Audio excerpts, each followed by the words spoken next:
Good morning. Today is Friday, August 13th, 2021. Welcome to Column Hinge at Alpha Omega. We're located halfway between Death Valley and Las Vegas.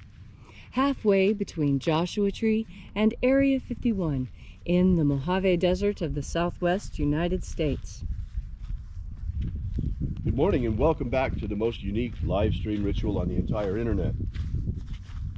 You have found your way to the lost magic of Jesus Revival. What you're about to experience is an anthropological and archaeological reconstruction of an ancient Christian ritual from 1769, rediscovered by archaeologists in Egypt.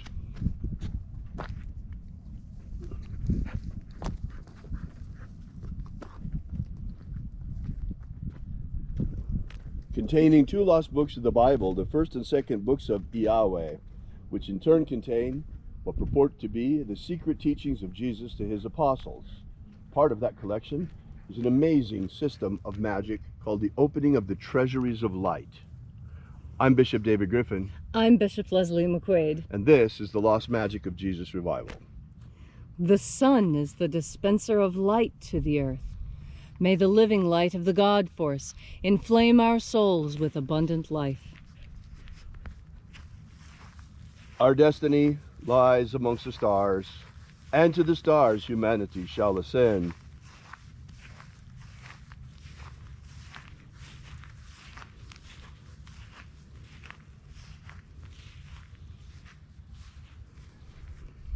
Take a nice deep breath and feel into your body. Breathe deeply. Feel each breath as it moves through you. Follow your breath as the sensations on your skin expand and stretch. And as you are breathing deeply and feeling deeply into each and every part of yourself, visualize yourself as the tree of life, however it is you imagine that tree to be, and grow your branches up high into alpha sky. Drive your roots down deep into omega earth. I call on you in the east, alpha.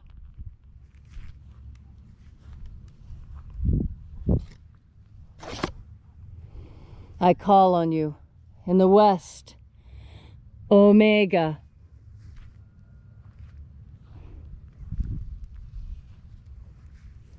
I call on you in the north, alpha.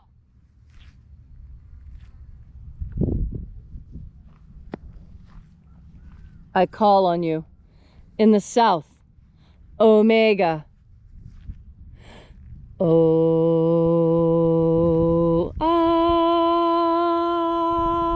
Alpha.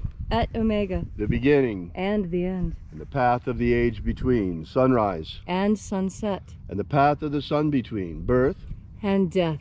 And the path of life between. Alpha. Omega.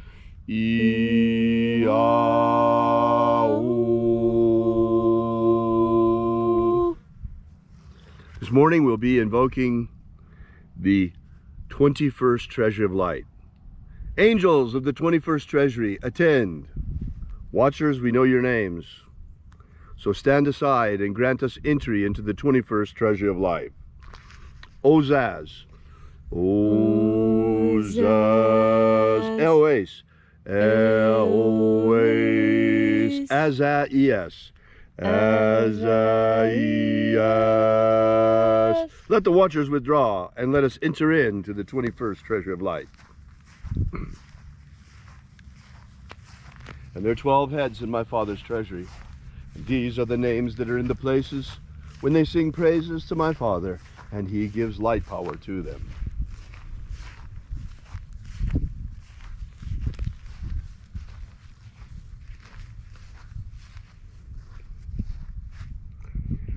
Zo zo zeai. Zo zo zeai.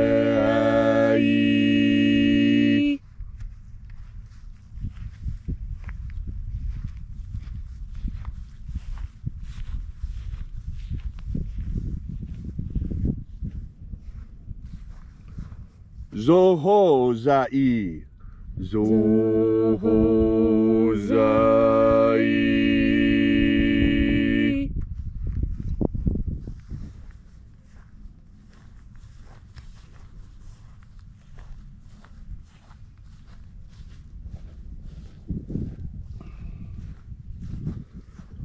Dozazaksai. Dozazaksai.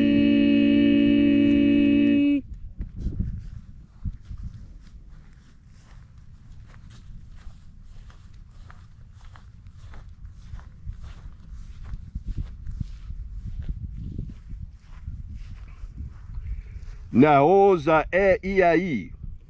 Naoza e iai.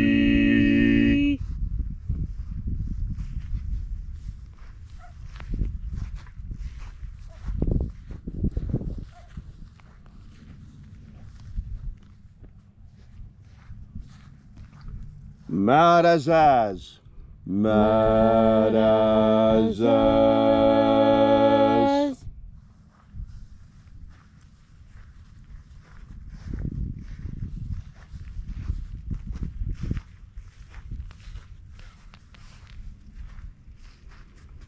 Oz Zaaz.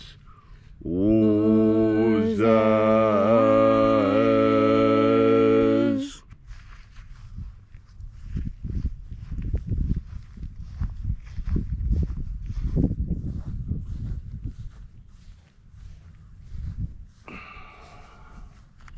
Ozaia.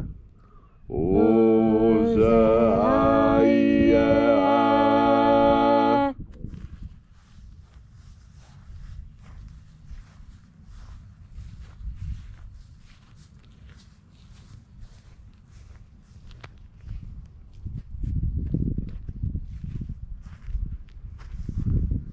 Oza, oza. Oza, oza.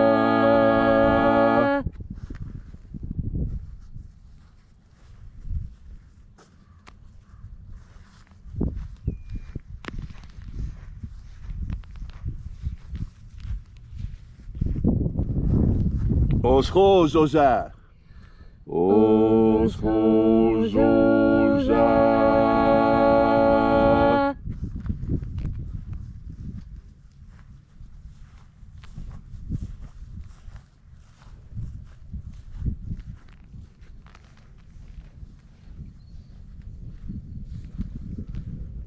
Azaiaos. Azaiaos.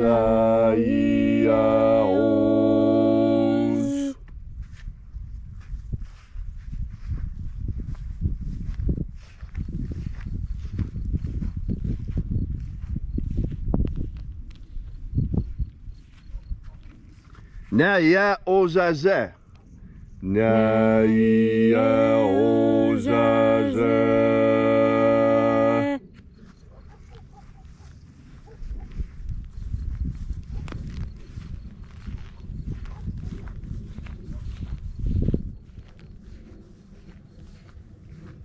Aenazaz.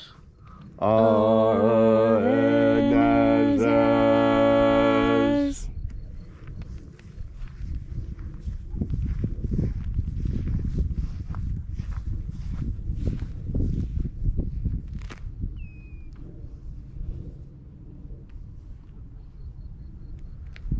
So we completed our journey through the places, invoking each of the 12 mighty angels' head in its proper place and proper rank, until at length we came into the place of the midst, the place of the middle, the place of the center, the place of the Father of the treasure of light. O Father of the 11th treasure of light, by your cipher and by your name we invoke you, O Azi Ai. O Azi Ai. Let the divine light descend. It is the intention of this ritual and our fervent prayer to establish human liberty worldwide. Establish human liberty worldwide. abolish slavery in all its forms, abolish slavery in all its forms, and set our people free. set our people free, Establish a pro-human future, establish a pro-human future, and protect humanity's genetic code. protect humanity's genetic code, Restore the purity of our air, restore the purity of our air, of our water, restore the purity of our water, of our food, restore the purity of our food, and our medicines, restore the purity of our medicines, and the integrity of our elections. restore the integrity of our elections. All these things we ask in the name of the living Jesus. Amen. Amen. So mote it be. Take a moment now to again feel into your body. This ancient magical rite we are doing together helps you experience more God Force energy. This energy permeates our universe, and physicists have found that there is, in fact, an invisible force 5 times stronger than gravity, holding everything we experience together. How is that? I'll tell you how it is. Because we are a miracle.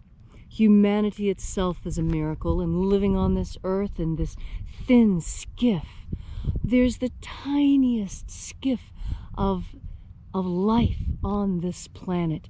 Just such a small, thin space.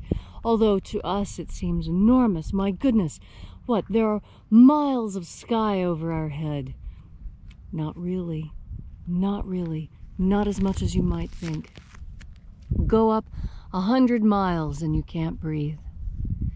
We are that liminal zone. We are that space between life and death, between matter and energy, spirit and flesh. We are the liminal zone. A liminal zone is a place where 2 things meet, 2 different things. So the beach, the place where water and land meets, that's a liminal zone. The transition between one day and the next, that is a liminal zone.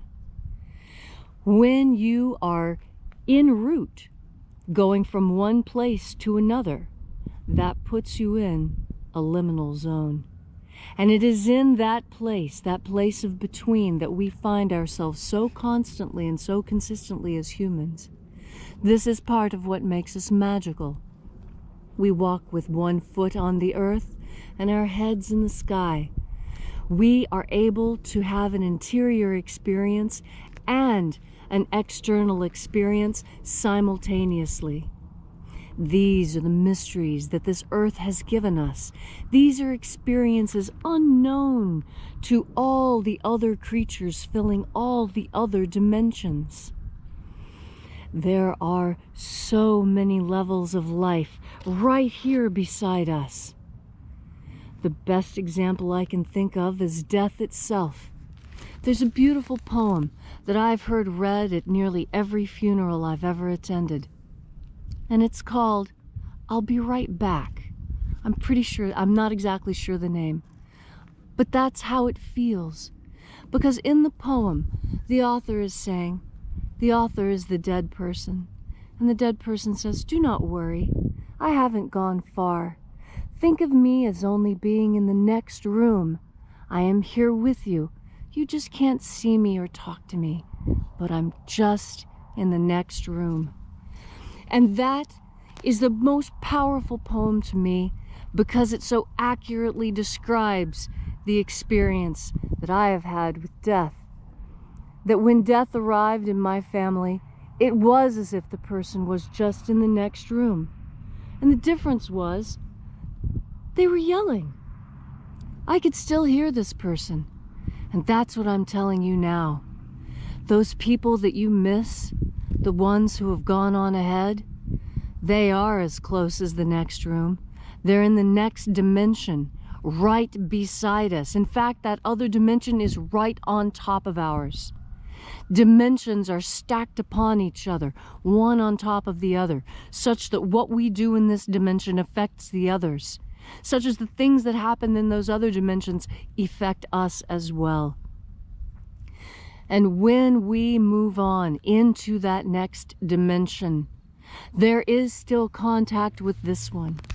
This is why we can talk to our ancestors through ancestor veneration, a practice all over the world, nearly ubiquitous. It is almost a cross-cultural constant, if not for Western culture. We venerate one ancestor above all others, and that's our master Jesus. Because he was the one who taught us and showed us the reality of that spirit world. That with enough faith, with enough strength and training, you can reach out into that next dimension and pull things back into ours. That is what Jesus was doing when he brought people back to life. He reached out into that next dimension where our ancestors are and pulled them back into this one. What power! We all have this power. He told us we all have this power. And he too is as close as the very next room. We need only have faith in this idea. Our faith will move mountains. Our faith is the key. It's the connection between this world and the next and the world after that. Physicists know these dimensions are connected. This is why it is hypothesized that we are experiencing interdimensional visitations. Because our actions on this earth are having ripples throughout the rest of the dimensions, such that the inhabitants of those other dimensions seek to come into ours and change things. We cannot let this happen. We must be strong. It is our duty to protect this dimension, to protect where we live. We live here, and we will not accept anyone coming any closer to us. This is the boundary. This is the liminal zone that we protect. And as protectors of this boundary, as protectors of this dimension, we fuel ourselves with the divine. Everything I have said will become clear to you, and this great mystery will be revealed to you once you have opened your heart and taken in just one more deep breath of God force. Thank you, Leslie, for that beautiful message. If you'd like to know more, be sure to drop at our website at alphaomega.church. We'll see you again tomorrow, same time, same place, and until then, have faith and expect a miracle. And until we have the pleasure of each other's company again, may the God force run strong within you. And as always, may your magics work better than expected. And for those of you who are still here, I want to show you something special. Now, you might have noticed that I don't pull weeds around the fence line, and I'm going to show you why today. You see, these weeds are protective. These are tumbleweeds. And the tumbleweeds, well, that one's actually amaranth. These tumbleweeds, some of them have thorns, not all of them. But they're a barrier, you see. With the weeds here, you can't get that close to the fence. Now let me show you what happens when there's no weeds at the fence. You see here? See how the donkeys have come through? The wild donkeys have come through, and they have trimmed off everything. See how they could reach over it? They've trimmed off everything they could reach over. And if you look down the fence line, you'll see that they've nearly torn off the fence. See? Look where they've torn off the fence trying to get down here to the sorghum. Donkeys weigh between 700 and yeah, when they're little, 700 pounds, and they get up to 1,200 pounds. They're as big as a car. So when they decide to come through your fence, there's not a lot you can do. I've got these are actually 8-foot poles driven 3 foot in the ground to help stabilize them against the donkeys. So I just thought you might like to see the latest developments, and you can also see that now's the time of year, now that we've passed Lunasa. Lunasa is the holiday when the sorghum goes into tassel. The sorghum's is going into flower now, and pretty soon these flowers will open up, be filled with pollen, and the bees will come and get them. So, yeah, donkeys. You gotta love the donkeys. Well, thanks so much for being here with us. Have a great day.